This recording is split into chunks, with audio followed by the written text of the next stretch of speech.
Hello, it's Fred again. I would like to talk a little bit about the resignation of the Pope today, kind of a historic event, first time in 600 years that a Pope has resigned. And I think that's a good thing. I mean, he's 85, and I guess, probably recognize that somebody else could step in and do a better job. So my hat's off to him. But that does bring up a few other subjects relating to the church, not specifically the Catholic Church. Churches have been in the news quite a bit lately regarding abuse, sex abuse, physical abuse, and I'm sure this is a great embarrassment to them and something that they would like to not have to deal with.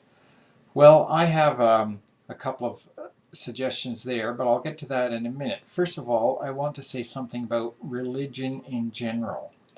I think religion, when like minded or similarly minded people get together to share their spirituality and hopefully do good things, follow the tenet, do unto others as you would have them do unto you.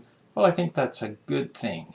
However, there is the other face of religion where the congregation, often referred to as the flock, as in a flock of sheep, follow the leader of the church down a wrong path. And the biggest example of this, of course, is Jones in the bushes of the forests of Guyana. Jim Jones led his flock into the wild bushes of Guyana, set up a community, and then had them all commit mass suicide. And there were hundreds and hundreds. I don't remember the specific number, but I think it was around 800 people. Maybe it was thousands. I don't know. It was just terrible. And that is an example of religion. The reverend, the head of the organization, being in a position of trust and committing abuse from that position. And this extends all the way to the priest in the field who maybe uses his position of trust to take advantage of weaker persons for and committing abuse. One that is mainly noted is sex abuse. Okay, so what can be done about that? Well, here's one thing that occurs to me.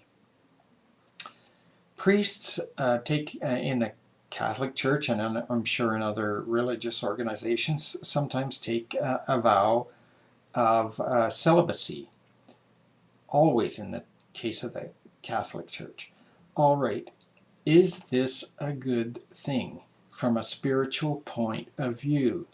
It leads to pent up sexual frustrations, which can lead the person who may have taken the vow in good faith to commit atrocities.